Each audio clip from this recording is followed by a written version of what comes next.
Over the past couple of weeks, there has been this incredible trend on TikTok indicating something, and I find fascinating. I want to highlight it and point it out to you. It's called the black wife effect. And immediately you might be saying, I've never heard of that. Well, there's a good reason for that. The idea is that there have been testimonials from white men who have either said this or they've been complimented for this, but their style, their panache, their elegance, that hard to say, that the je ne sais quoi, whatever, has been elevated. They've enjoyed a certain degree of glow up by virtue of their affiliation with their black girlfriend, their black wife. And this, of course, inspires a cacophony of reaction and people being upset, as you know, because why? It deals with race. And whether it's true or not, whether there's anything at all involved with it, doesn't matter. The question is, it involves race, and nobody can ever talk about race. You've got to understand that. Race is off topic, no matter what. Now, the videos that have been posted, and I have been perusing them, show the benefits to white men who have the black woman as their style, perhaps bellwether. You know, their sartorial and cultural, captain, so to speak. But with that comes a lot of other problems. These so-called misogynoir, the disdain for black women, the mammy effect. And this really gets interesting because you would normally think of this as being positive, right? Black women adding a degree of style to some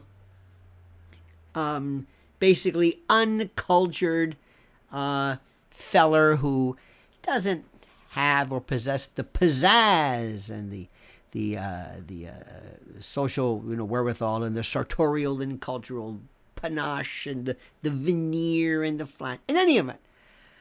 But you have seen this, of course, because it deals with race, causing problems. Now, to the response of this, to the response of the black wife phenomenon, the black wife effect, is the white man savior complex, which is a counter.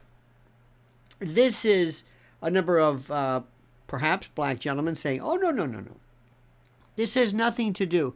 This has nothing to do with the phenomenon of black women juicing up, glowing up the affect of their white mates.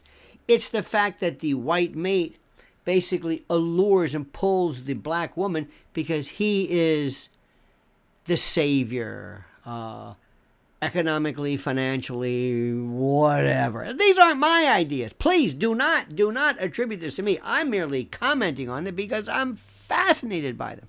Anything that deals with race, I love, because it's that third rail. And any subject we can talk about, count me in. Now, it's interesting because black men, according to the various studies, are twice as likely to marry someone of a different race compared to black women. And this is incredible. In fact, I've got some research here which is fascinating. According to various Pew Research and the like, in the United States, and I quote, black adults marry later in life, have the lowest marriage rate, the highest divorce rate, and are most likely to never marry. I mean, you talk about covering all of the various demographics. At the same time, the most successful relationships are between black women and white men. These relationships are substantially less likely to end in divorce than those between white couples, according to the Pew Research Center. As a black woman wrote, and by the way, there's a wonderful piece, and I refer you to her. It's in an article out of Pop Sugar by Daria Yazmian, Yazmiene.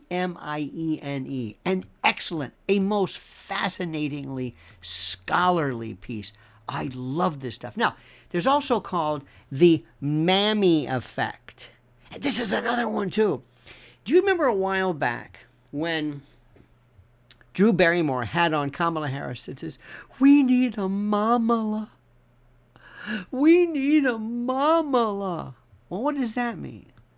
That's the story that says that in addition to all of this, there is this stereotypical aspect of black women being the strong mammy types, the ones who the white families and antebellum and other, during the darker parts of an American history in the South, where they became, I don't know if that's necessarily darker part or bad part, but when black women were domestics and the quote mammy, and obviously you can do any of the slave references you want, but the idea was that we revered and enjoyed the black strong woman who held the family together, who oftentimes were given the role of mother and disciplinarian to the children of white, I don't want to say plantation owners, I'm really dating myself, but we see it here all the time here in New York. You can call them nannies. We don't say au pairs anymore, but there is a proliferation, and it may not be the mammy effect per se. It just may be that black women and others, many of them from Caribbean areas of the world, show a particular fiery refusal to brook nonsense from children. And maybe that's it. Maybe I'm reading too much into this. So either way, it's a fascinating subject. Why do I love this? Because I'm not going to say conversation, we never talk about race. Never. We never talk about the interracial problems of what's worse, what is looked down more upon within the black community. A black man dating a white woman, or a white woman dating a black man, or a black woman dating a white man. That's about it. And I guess now we can get into all kinds of permutations of non-binary, this and that. Fascinating. And the majority, the problems are not necessarily racial, it's cultural.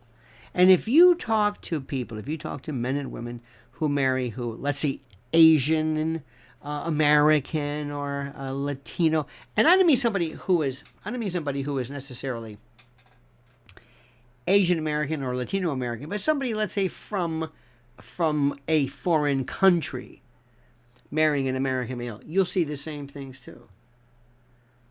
Now, here's something interesting. What if this is true? What if there is something to the fact that black women may, by virtue of whatever reason, jazz up the social and physical and sartorial accoutrement of their men folk? I find that fascinating. What if there is something about the white savior syndrome? What if that, when people look at black, let's say, NBA stars, NFL stars, do they prefer, I don't know this, I'm asking the question, is there a preponderance of the women that they have selected, let's say the black players, to be white? Is that considered preferred? I know nobody wants to talk about this. And you can never talk about this if you are non-black or if you are white or whatever it is. But there are intra-racial distinctions and aspects regarding skin color, hair, looks, tone. There was wonderful tones of either sepia or sepian, different phrases. There was a wonderful word a while back, you don't hear anymore, negritude. and they would refer to, and this was not, this was when the word Negro was not considered at all racial, but the negress. And I mean, it was interesting. It's that subject that we love to swear we don't want to talk about. It's the subject that we swear we don't want to talk about. And I think it's fascinating, especially as the elections near round the corner. Because the bottom line is simply this: is there a difference between black folks and white folks? Not necessarily organically, not in terms of right, but in terms of culture and attitude. Are you kidding? Of course there is. And I find it fascinating. Is there anything to this? The black-white effect? White effect? Anything? Do you think this is at all even remotely true? I find it fascinating. Please sign up, my friends. Please subscribe to the channel. Let me know. Bless me with your wisdom on this. Like the channel, like the video, hit that little bell so you're notified of live streams and new videos. And whatever you do, I ask you to comment as you see fit.